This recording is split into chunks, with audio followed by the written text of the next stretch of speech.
बंदों गुरुपद कंज कृपा सिंधु नर रूप हरि महामोहतम पुंज जासु वचन रवि कर निकर। मेरा मुझ में कुछ नहीं, जो कुछ है सब तोर, तेरा तुझको सौंप के क्या लागेगा मोर। हे गुरु, संत में ही उपदेशामृत का गुरु महाराज का 34वां प्रवचन। पहले बाहर का सत्संग फिर अंदर का। प्यारे लोगों, हम और आप जितने कोई हैं सत्संग करते हैं, इससे हमको क्या लाभ होगा। संत शिरोमणि गोस्वामी तुलसीदास जी ने कहा है, मति कीर्ति गति भूति भलाई, जब जेहि जतन जहां जेहि पाई। सो जानब सत्संग प्रभाव, लोक हूँ वेद न आन उपाऊं। पहले तो हम लोगों को जानना चाहिए कि हम लोग संत मत के अनुयायी हैं। किसी भी संत के विचार को लेकर अगर सत्संग करते हैं, उनके अनुकूल चलते हैं, तो हम अवश्य संत मत के आदमी हैं। गोस्वामी तुलसीदास जी महाराज सत्संग के संबंध में कहते हैं, मति अर्थात सुबुद्धि, कृति यानी यश, गति यानी मोक्ष, भूति यानी ऐश्वर्य, भलाई अर्थात शीतलता या पांचों हमको मिल जाए तो संसार में क्या पाने की बाकी रह जाए। सुबुद्धि से हम लोग खराब कर्म नहीं करेंगे।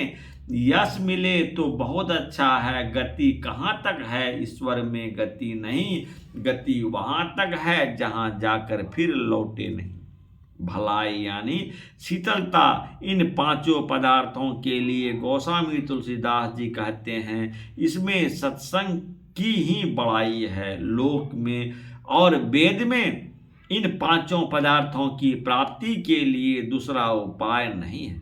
हम लोग जो अभी सत्संग कर रहे हैं या बाहर का सत्संग है, इसके अतिरिक्त अंदर का भी सत्संग है। धर्म कथा बाहर सत्संगा, अंतर सत्संग ध्यान मंगा। यदि हम सत्संग करते हैं तो हमें सुबुद्धि मिलेगी, यश मिलेगा, ऐश्वर्य यानी धन मिलेगा। धन हो और कृति न मिले तो धन किस काम का। शीलवान होना यह सब सत्संग के प्रभाव से होता है। बाहर में जो धर्म कथा होती है वह बाहर का सत्संग है, और अंतर साधना के संबंध में हम लोग जो कुछ जानते हैं और ध्यान करते हैं, यह अंदर का सत्संग है।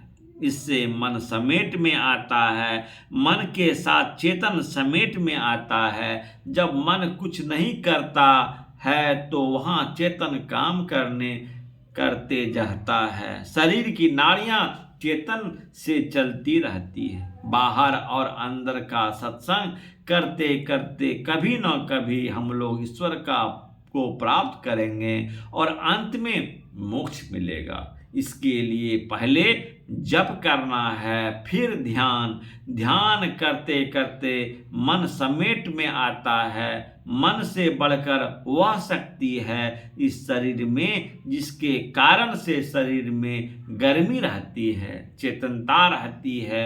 वह चेतन है, पहले इसके लिए जड़ पकड़नी है। इसलिए पहले बाहर का सत्संग फिर अंदर का सत्संग। अंतर के सत्संग में से मन समेट में आता है, अंतः सत्संग में आगे चलकर मन छूट जाता है, केवल चेतन रह जाता है और अंत में यह भी लय हो जाता है। इसकी जड़ है सत्संग। इसलिए बाहरी और भीतरी दोनों सत्संग करना चाहिए।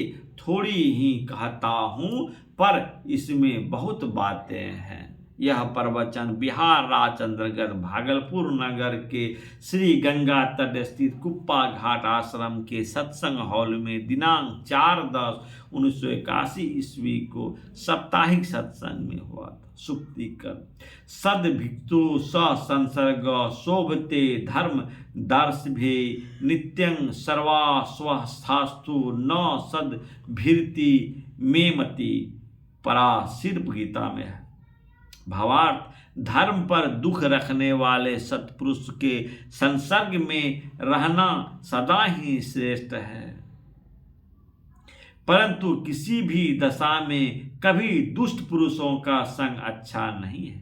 पर मेरा दृढ़ निश्चय यथोदय गिरु द्रव्यो शनि कसने दीप्ते तथा सत संस्करणे हीन वर्णो अस्य दीप्यते।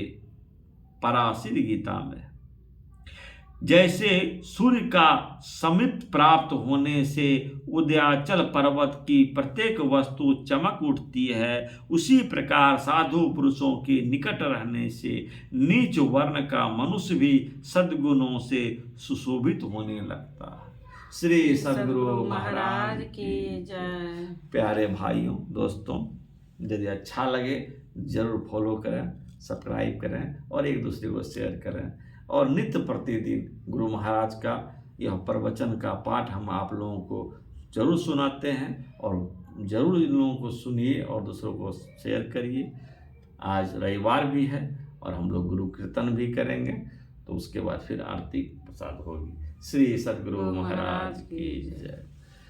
भजो मन